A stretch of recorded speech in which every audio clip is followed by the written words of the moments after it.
কাঁথিতে তৃণমূল নেতার বাড়িতে এনআইএর প্রতিনিধি দল। তৃণমূল নেতা মানব পড়ুয়ার বাড়িতে এনআইএর দল ভূপতি বোমা বিস্ফোরণের তদন্তে এসেছিল মানব পড়ুয়া।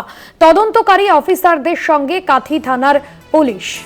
আপনাদের জানিয়ে রাখবো, এনআইএর প্রতিনিধি দল কাঁথিতে তৃণমূল নেতার বাড়িতে এনআইএর প্রতিনিধি দল, তৃণমূল নেতা মানব পড়ুয়ার বাড়িতে এনআইএর দল। সমীরণ সহ প্রতিনিধি রয়েছেন ফোন লাইনে। সমীরণ, ভূপতিনগরে বোমা বিস্ফোরণের তদন্তেই মানব পড়ুয়া তৃণমূল নেতা, তার সঙ্গে কি যোগসূত্র রয়েছে? এনআইএর প্রতিনিধি দল গিয়েছে, সেখানে কি জানা যাচ্ছে? দেখো ভাস্বতী, আজ কাকভোরেই এনআইএর একটি 7-8 জনের প্রতিনিধি দল এখানে কিন্তু নাড়ুয়াবিলার বোম বিস্ফোরণ যে তদন্ত, সেই তদন্তে আজকে মানব পড়ুয়ার কাঁথির বাড়িতে এসে উপস্থিত হয়। তখন মানব পড়ুয়া বাড়িতেই উপস্থিত ছিল জেলা পরিষদের পূর্ত কর্মাধ্যক্ষর পদে রয়েছে বর্তমান তৃণমূল নেতা মানব পড়ুয়া। তো সেই মানব পড়ুয়ার বাড়িতে এসে তারা কাকভোর থেকে প্রায় সকাল 10টা পর্যন্ত তারা কিন্তু এখানে কথাবার্তা বলেন মানব পড়ুয়ার সঙ্গে। পাশাপাশি তার ঘরেও তল্লাশি চালিয়েছে বলে আমরা সূত্র মারফত যেমনটা জানতে পারছি।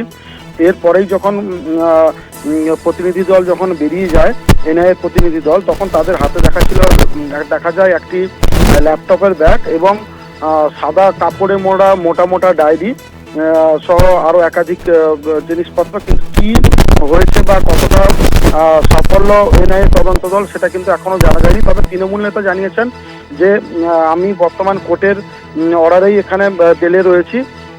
এনআইএ যদি তদন্ত করতে আসে, যতবারই আসবে ততবারই তদন্তের স্বার্থে আমি সহযোগিতা করবো, এমনটাই জানিয়েছে।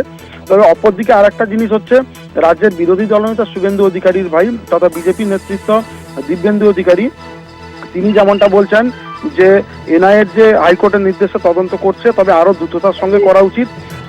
এখনো এনআইএর কাজে কিছুটা খামতি রয়েছে।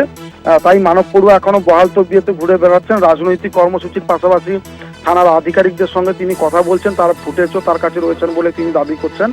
উপরন্তু তিনি বাংলাদেশের প্রসঙ্গ তুলেও বলেন যে বাংলাদেশে হিন্দু নিধন যজ্ঞ চলছে, ভারত সরকারকে আরো শক্ত হতে হবে। অর্থাৎ এই যে বারুদের স্তূপের উপর ভগবানপুর দাঁড়িয়ে রয়েছে, এমনটা তিনি দাবি করেই এই কথা বলছেন। এবং তিনি বলছেন যাতে দ্রুততার সঙ্গে এই তদন্ত শেষ করা যায়, সেই দাবি করছেন। পাশাপাশি যে ভগবানপুরের বিজেপির বিধায়ক রয়েছে রবীন্দ্রনাথ মাইতি, তিনিও দাবি তুলছেন এবং এনআইএ দ্রুততার সঙ্গে কাজের দাবি জানাচ্ছেন। ধন্যবাদ সমীরণ।